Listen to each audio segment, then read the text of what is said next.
गुलशन सो सजा दो घर को गुलशन सो मेरे घनश्याम आएंगे। सजा दो। भगवान की बात हुई और लाइट वापस आ गई। ये लाइट क्यों जाती है भैया? रसूलिया ग्राम के जो लोग हैं इनकी चतुरता है। कैसी कि जैसे ही लाइट गई, भाई लाइट में सब लोग भजन करते हुए नजर आते हैं, और लाइट चली गई तो परीक्षा लेते हैं कि बिना लाइट के कौन कौन भजन कर रहा है। और हमें देखा कि बिना लाइट के भजन नहीं हो रहा तो लाइट जला के कहते हैं क्यों भैया बिना लाइट के भजन नहीं कर रहे। ये इनकी चतुरता है। कहना सजा दो घर को गुलशन सो मेरे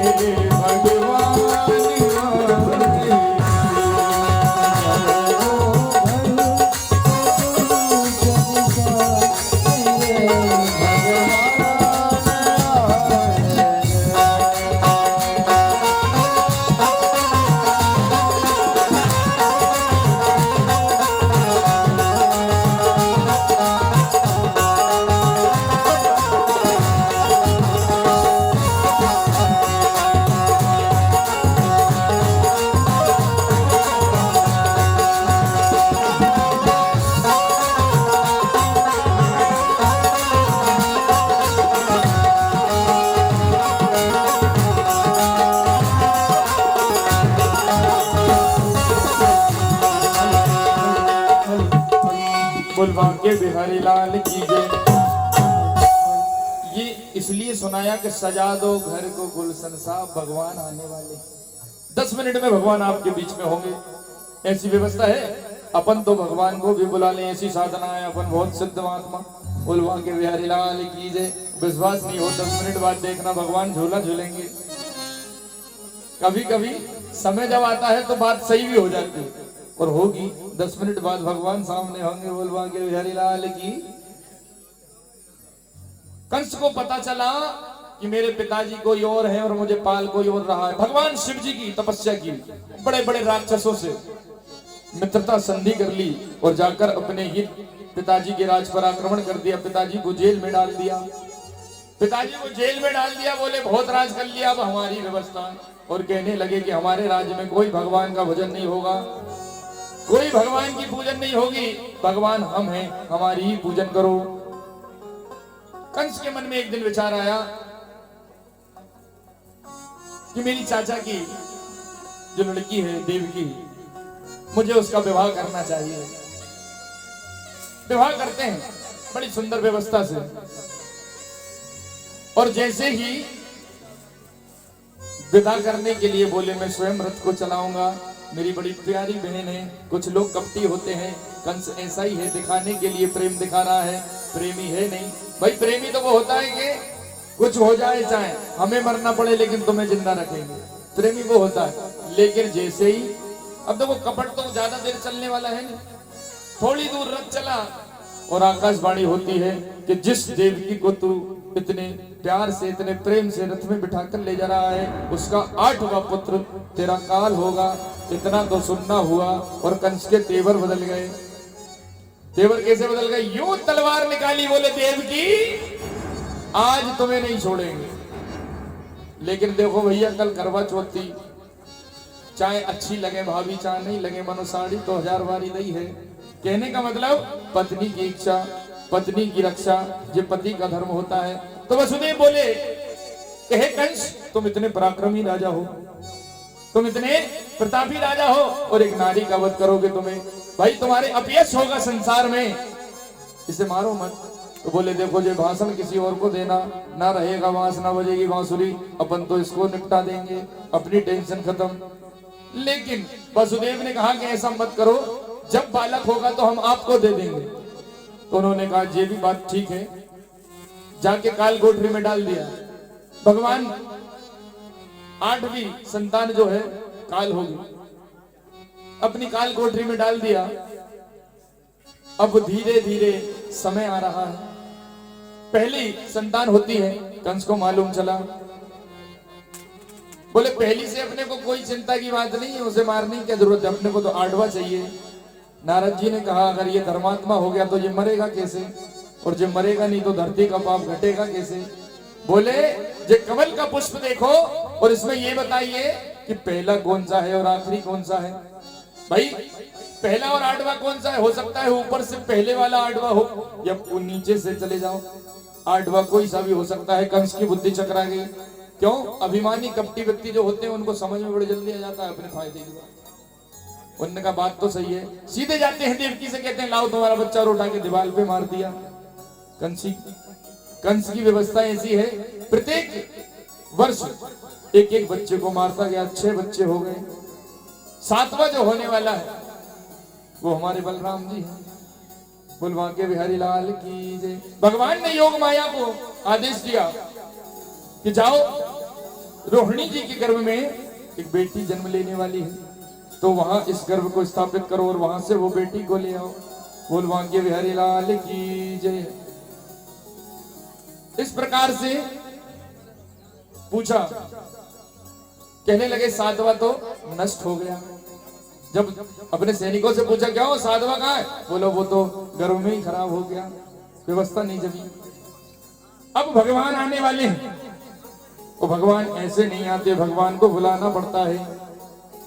तो देवताओं ने कहा प्रभु बहुत टाइम लग रहा है, थोड़े जल्दी आओ। रसुल्ला में भी देखो तुम 11:30 बजा रहे हो, थोड़े जल्दी आ जाओ भगवान। रसुल्ला वाले भी कह रहे होंगे आज का दिन कन्हैया जन्म नहीं होता तो आज तो पक्के में चले जाते। बोलवा के बिहारी लाल की जय। ये तो कहने की बात है, लेकिन वाकई में आप लोग 12:30 बजे से पहले आरती हो नहीं रही जगहों में। बाके बिहारी लाल की। कृष्ण पक्ष अष्टमी तिथि बुधवार रोहिणी नक्षत्र और रात के ठीक 12 बजे भगवान प्रकट होने वाले हैं। भगवान ने कहा कि देवकी मैया आप चिंता नहीं करना। जो देवता हैं उन्होंने कहा आप चिंता नहीं करना, नहीं तो आप डर जाओ भगवान से। भगवान यदुवंशियों की रक्षा करने के लिए, आपके कष्टों को निवारने के लिए आ रहे हैं। इसलिए अब भगवान ने सोचा कि देखो रोहिणी जी को तो अपन ने कुछ दिया नहीं, भाई देवकी मैया हमें जन्म देने वाली हैं और यशोदा मैया पालने वाली हैं, रोहिणी जी को तो कुछ मिला नहीं। इसलिए उन्होंने कहा नक्षत्र जो होगा वो रोहिणी नक्षत्र होगा, कि मैया रोहिणी का भी नाम होना चाहिए। बोलवा के बिहारी लाल की जय। देखो उत्पाद बिल्कुल मत मचाइए बच्चों, अपने कने रखी चॉकलेट डेयरी मिल्क वगैरह, और अपन उन्हें ही देंगे जो कदर नहीं करेंगे। बोलवा के बिहारी लाल की जय। भगवान आते हैं, भगवान देवकी जी के यहां आते हैं, और जैसे ही आए देवताओं ने सत्य सत्य सत्य कहकर भगवान की स्तुति की। क्यों? कहने लगे अगर भगवान लाड़ प्यार में भूल गए तो अपना काम रुक जाएगा। देवताओं का काम क्या है कि कंस को मारना है भगवान, नहीं तो तुम मामा सोचो कि मामा है अपना छोड़ दो यार, ऐसी व्यवस्था मत करना। इसलिए सत्य सत्य सत्य कहकर भगवान को अपने वचन की याद दिलाई कि जब आपने बोला था कि भाई धर्म, जिस समय धर्म की समस्या बढ़ जाती है, धर्म घटता है पृथ्वी पर, तो भगवान अवतार लेकर आते हैं कि मैं आपकी कष्ट की निवृत्ति करूंगा। तो आज भगवान आए हैं देवकी मैया के पास में, बस 2 मिनट में पहुंचेंगे। रंजित भैया बोल भाग्य बिहारी लाल की जय। वसुदेव जी जैसे ही भगवान आए, वसुदेव जी से कहते हैं कि आप हमें नंद जी के घर पहुंचा दो। बोले देख रहे हो इतने पहरेदार, 2000 पहरेदार लगे हैं और तारे लगे, कैसे जाएंगे? बोले चिंता मत करो, जब भक्त के पास भगवान आ जाए या भगवान के पास भक्त चले जाए तो सारे ताले खुल जाते हैं, सारी समस्याओं का निवारण हो जाता है, मिलन कोई रोक नहीं पाता। कि लगन तुमसे लगा बैठे जो होगा देखा जाएगा, है कि नहीं? तो भगवान से कहते हैं कि चिंता नहीं करो, बढ़िया डलिया मंगाई और डलिया हमें वसुदेव जी रख के ले जा रहे हैं। अब भारी वर्षा हो रही है, सारे पहरेदार सो रहे हैं गहरी निद्रा में। योग माया ने सबको सुला दिया, बोले ब्रजमंडल की व्यवस्था हमारे हाथ में, तो सबको सुला दूंगी, कोई टेंशन की बात है। अब वसुदेव जी जा रहे हैं धीरे धीरे धीरे। अब यमुना जी जो है पटरानी है हमारे भगवान की पटरानी है। अब जब अपने पति देव आ रहे हैं तो चेहरा तो देखना पड़ेगा, अरे चेहरा नहीं तो चरण छूने कोई मिल जाए। और जैसे ही धीरे धीरे भीतर जा रहे हैं जमुना जी में, तो जमुना जी ऊंची होती जा रही हैं।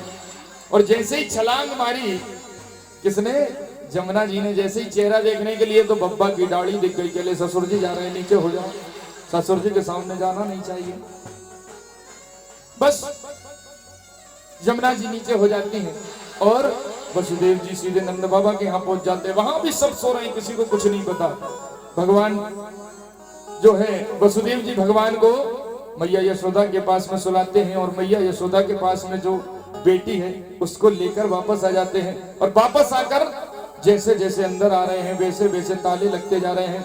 और जैसे ही व्यवस्था जमी, सारे लोग जाग गए। बोले हो गया हो गया हो गया। बोले क्या हो गया? बोले 8वां हो गया, 8वां हो गया। कंस आया, 8वां हो गया। भैया 2 मिनट और रुक जाओ, नंद जी के घर पहुंच तो जान दो मोल।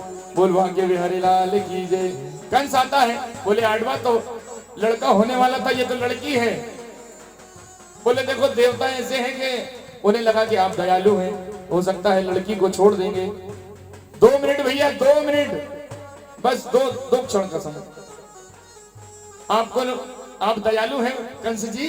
सैनिकों ने कहा आप दयालु हैं इसलिए हो सकता है लड़की को छोड़ देंगे, इसलिए लड़की बना के आए हैं, लड़की का रूप रख के आए हैं, बालिका का रूप रखा है। कंस ने कहा बात तेरी सही है, मैं दयालु बहुत हूँ। अरे 6-7 निपटा दे, तू काहे को दयालु है?